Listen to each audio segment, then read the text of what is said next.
Hello guys, welcome to my channel. आज का मेरा टॉपिक है सिज़ोफ्रेनिया। इस वीडियो में हम बात करेंगे कि सिज़ोफ्रेनिया होता क्या है, इसके क्या क्या लक्षण होते हैं और ये किस वजह से होता है और इसका क्या क्या ट्रीटमेंट होता है। तो चलो वीडियो को स्टार्ट करते हैं। सबसे पहले हम बात करते हैं कि सिज़ोफ्रेनिया होता क्या है। सिज़ोफ्रेनिया एक मानसिक बीमारी है जिसमें मानसिक असंतुलन हो जाता है। तो अब बात करते हैं इसके लक्षण की। तो दो लक्षण सबसे इम्पोर्टेंट पाए गए हैं।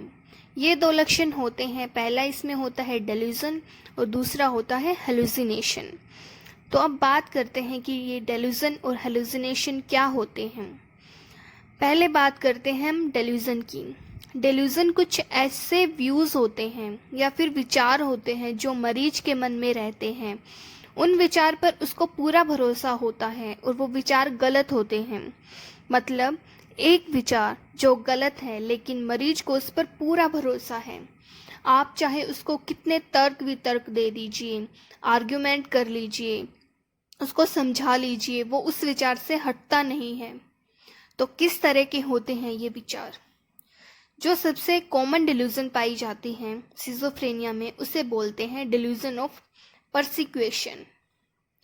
इसमें क्या होता है कि इसमें पेशेंट को ऐसा लगता है कि कोई उसके खिलाफ है। कुछ पेशेंट को लगता है कि उसकी फैमिली वाले इसके खिलाफ हैं। कई बार लगता है कि उस पुलिस वाले उसके पीछे पड़े हैं। बेसिक थिंक है कि कोई मेरे खिलाफ कुछ कर रहा है, कोई मेरा नुकसान करना चाहता है। दूसरी कॉमन डिल्यूजन है डिल्यूजन ऑफ रेफरेंस। अब इसमें क्या होता है कि जो चीज़ें न्यूट्रल है, पेशेंट को लगता है कि वो चीज़ें उससे रिलेटेड हैं।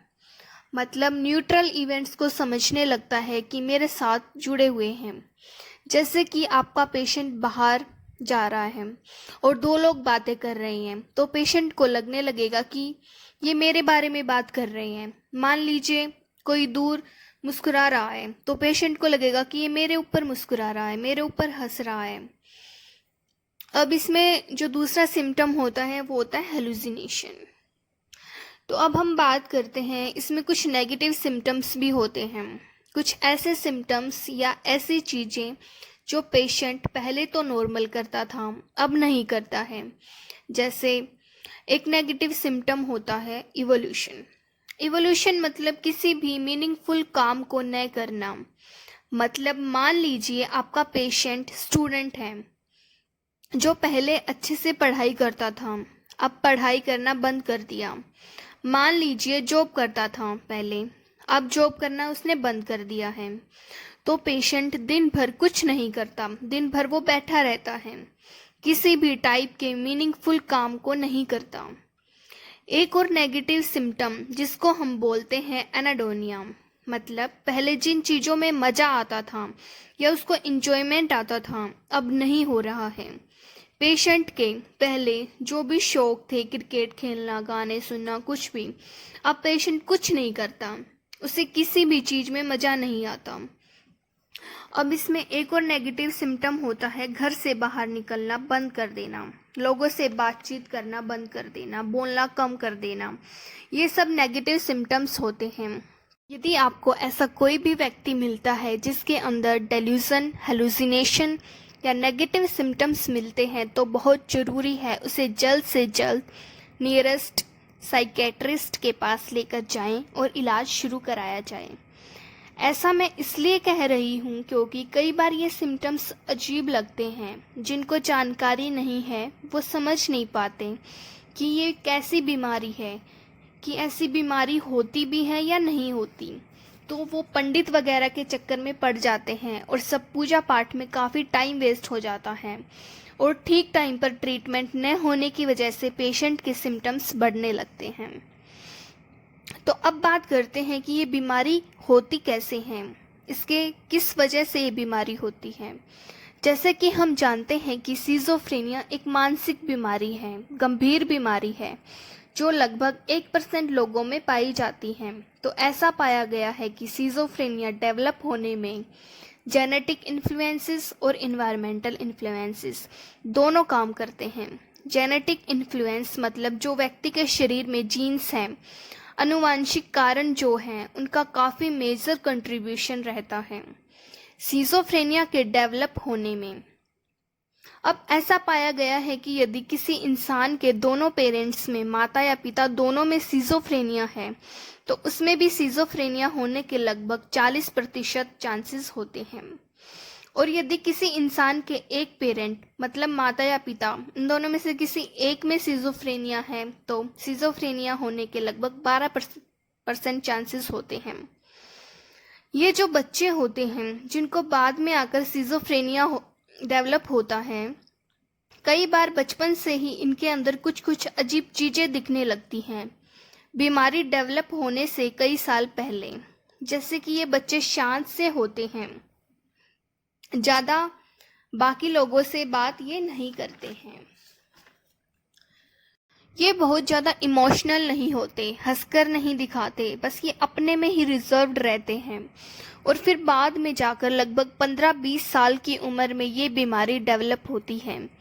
तो एक आनुवंशिक योगदान तो है ही, बाद में जाकर 15 से 25 साल के बीच में कुछ एनवायरमेंटल रीज़न आ जाते हैं, जैसे कि स्ट्रेस आ जाना, जैसे फाइनेंशियल स्ट्रेस आ जाना, कोई भी किसी भी प्रकार का मेजर स्ट्रेस लाइफ में आता है।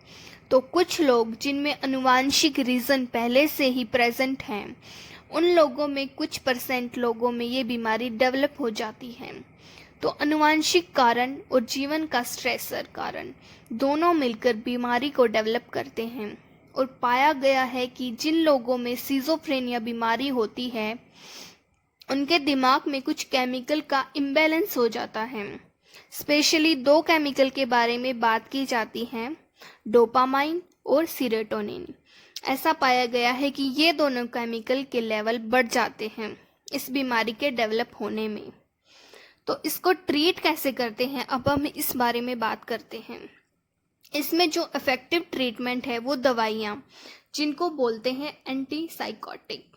तो ये एंटीसाइकोटिक ऐसी दवाइयाँ हैं जो कि बेसिकली 2 केमिकल पर काम करती हैं, डोपामाइन और सीरोटोनिन पर। इन्हीं दोनों केमिकल के लेवल बढ़ने पर सिज़ोफ्रेनिया होता है, और इन्हीं दोनों केमिकल को कम करने की दवाइयाँ सिज़ोफ्रेनिया में कामगर या फिर असरदार पाई जाती हैं। तो एंटीसाइकोटिक को यूज़ करना है, उसके बारे में कुछ इम्पोर्टेंट पॉइंट्स हमें याद करने होते हैं, या हमें उस इम्पोर्टेंट पॉइंट हमें पता होना चाहिए। सबसे पहले पॉइंट आता है कि एंटीसाइकोटिक का असर आने में कई बार कुछ हफ्ते लग जाते हैं। जब तक हम कम से कम 4 से 6 हफ्तों तक इन दवाइयों का इस्तेमाल न कर लें, ये नहीं कह सकते कि ये दवाई इस मरीज में काम नहीं कर रही है। दूसरी बात ये है कि एंटीसाइकोटिक का जो ट्रीटमेंट होता है वो लंबा चलता है। अगर पहली बार पेशेंट को सिम्टम्स आए हैं तो कम से कम 2 साल का ट्रीटमेंट चलाना चाहिए।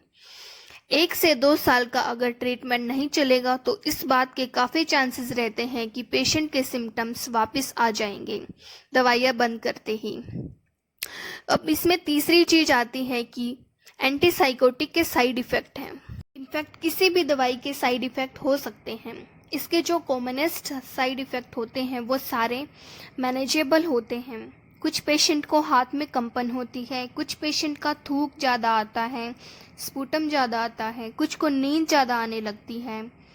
बट मैक्सिमम केसेस में दवाई की डोजेस चेंज करके या फिर कुछ और दवाई ऐड करके जो साइड इफ़ेक्ट होते हैं उनको रोकने के लिए हम शुरू कर देते हैं, या फिर दवाई चेंज करके साइड इफ़ेक्ट को हम कंट्रोल कर सकते हैं। अब चौथी बात ये आती है कि कुछ पेशेंट बार बार दवाई लेने से कतराते हैं। उन केसेस में आजकल इंजेक्शन आ गए हैं। इंजेक्शन का फ़ायदा ये है कि महीने में या 2 हफ्तों में हम इसको लगा सकते हैं, और उसके बाद हमें ओरली मुंह से दवाई लेने की कोई ज़रूरत नहीं बचती है। अब इसमें सबसे इम्पोर्टेंट बात ये आती है कि जो इसका कोर्स ऑफ ट्रीटमेंट होता है वो बहुत ही लंबा होता है, लेकिन उसको पूरा करना बहुत ही ज़रूरी होता है। ट्रीटमेंट को हम पूरा करेंगे तो ही हम इस बीमारी से निजात पा सकते हैं। आई होप आपको ये वीडियो अच्छी लगी, तो चैनल को सब्सक्राइब करना न भूलें। Thank you.